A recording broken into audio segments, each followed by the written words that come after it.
The Eliza Bleu grift continues. What I mean by that is Eliza is back and reverting to the shenanigans about posting about missing, abducted, and exploited children, stuff like that, ultimately trying to ignore or pretend like the controversy that is encircling her doesn't exist.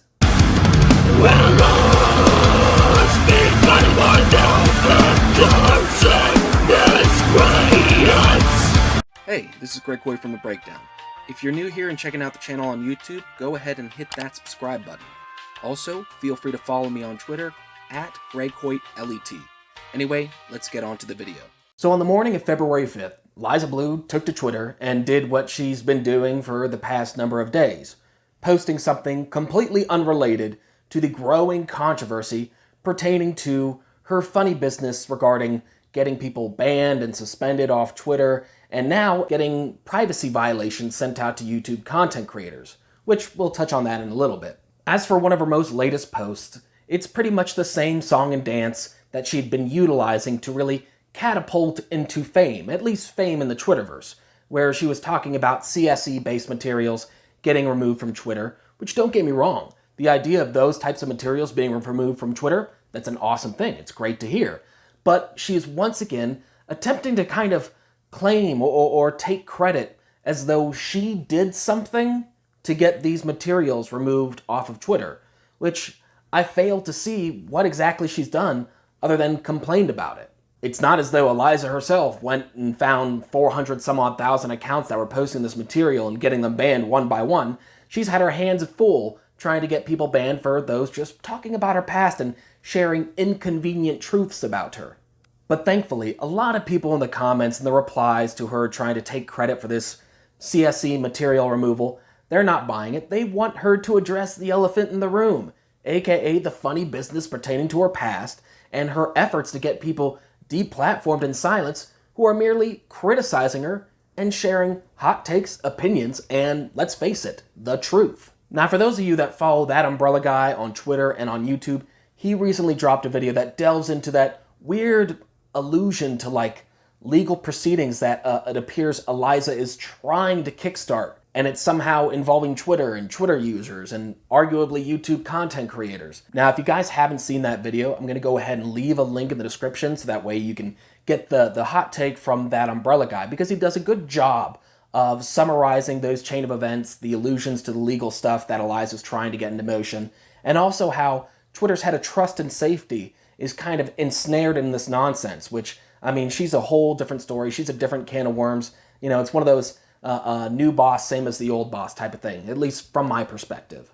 But what I've been trying to ponder is, what exactly is the legal angle that Eliza is trying to take with this new grift of targeting YouTube content creators who have done nothing more than taken publicly available videos and then utilize them in a fashion so that way they're used as a fair use example. Because taking into consideration fair use doctrine, it's not like Eliza has a copyright claim. And it is certainly not the case that she has any kind of defamation case. I mean, the bar is so high for public figures to even have a defamation case heard in court.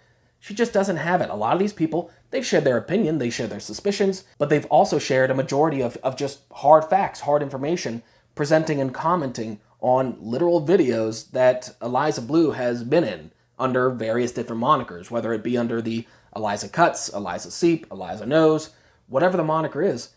They're just taking publicly available videos, using them in a fair use context, and commenting on them. And for the most part, that's just not defamation. And again, with Eliza Bleu being a public figure, the bar is so freaking high to win a defamation case as a public figure, it's just not going to happen.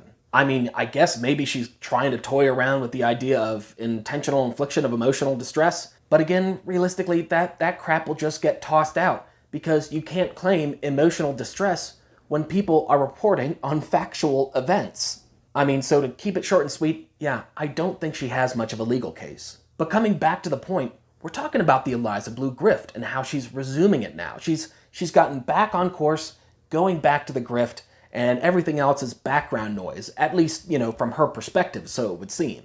And a lot of people online, a lot of people on Twitter, on YouTube, they're astonished. They're flabbergasted. They can't figure out. It's like, how in the hell is she just able to do this and navigate it and act like nothing big is happening? Well, the fact of the matter is, she has experience in being canceled before. Eliza Bleu has been canceled in the past during a time period on the internet where it wasn't exactly called canceling. There wasn't precisely a word for it like how we have now, where canceling is in the lexicon. But she has experienced internet backlash based upon her conduct caught on video and spread on the internet. For those who aren't familiar with what I'm referencing, I'm talking about the 2007 incident that got her in hot water during the MySpace days, where she was hanging out with Jeffree Star, part of the World's Most Hated crew, which is a clique or a group that Eliza was with when she was going under the moniker Eliza Cuts. She got into some hot water on the internet because she dropped the N-bomb in a video, referring to Jeffree Star as her N-word. We don't know you. Is that Sheila? Oh, hell no, he didn't. I'm trying to hell no. Before she fought on her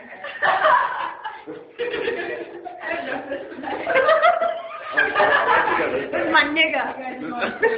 It's like the MTV show where they have like the fear factor. Now, while the internet circa 2006-2007 is nowhere near what the internet is now in 2023, Eliza did have a following. She did have a MySpace following where it was a hodgepodge of people who adored her, and there was a lot of people that didn't like her. And a lot of the hate before the N-word incident, as far as I know, it stemmed from band drama, with her being connected to My Chemical Romance, dating the lead singer Gerard Way around that time. I think around that 06-07 time frame, I was more listening to music like, Killswitch Engage and Lacuna Coil and Bleeding Through and It Dies Today and stuff like that.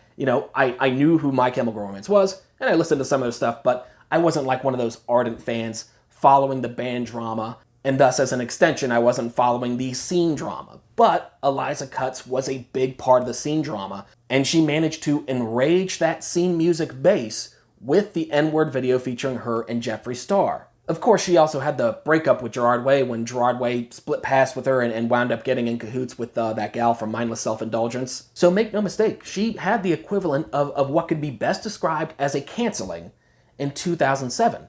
And she even admitted in a December 2007 interview, she admitted, while she was still operating under the C/Cuts name, she admitted that she wished she never dropped that N-bomb. If there's anything that you could have changed about anything in your past, what would you have done? What would you have done different? Question. Are we talking about the internet or just We're talking in the past? Let's start with the internet, because I think that's the majority of the people who are they're not gonna be like, when I was 3 years old, I should have bought the orange tricycle and not the red one. Right. But like, you know what I'm saying? What do you think that you could have done different? Or that you would have done? You know what? The one thing that I wish that I had done differently, and other than this, I have no regrets. I wish that in that one video where Jeffree and I were joking around, I wish that I hadn't used a derogatory slang reference. Okay. I know that it was funny to me, but it wasn't funny to a lot of people, and so that was the one thing that I wish I could change. All right, let's talk about the context that you used the word in. Yeah.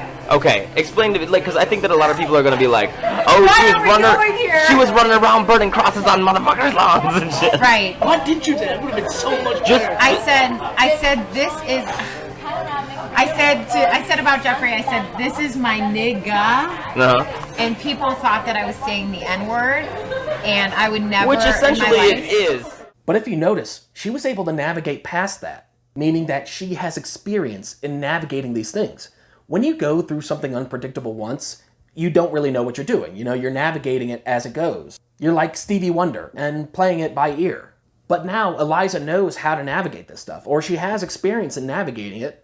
The only difference is the damage is far greater now because the internet back then is not the same internet that we have today. A whole lot more people know about her and will continue to spread the word, spread the gospel, let's say, about her shenanigans, her sketchy past, and her very apparent grift. There's no doubt in my mind that she has convinced herself that if she just kind of ignores it, or continues the banning spree, or going after content creators that report negatively on her, she thinks she'll just be able to blow past this. And speaking about going after content creators, as it was mentioned in that Umbrella Guy video, and a lot of other people have talked about it, I know the Quarterings talked about it on Twitter, a lot of people have talked about these privacy complaints Eliza's been shoving off to YouTube. For those who aren't familiar with what a privacy complaint is, here is the YouTube definition of what entails a privacy complaint. According to YouTube's policy, it reads, if someone posted your personal information or uploaded a video of you without your knowledge, including in private or sensitive circumstances, ask the uploader to remove the content.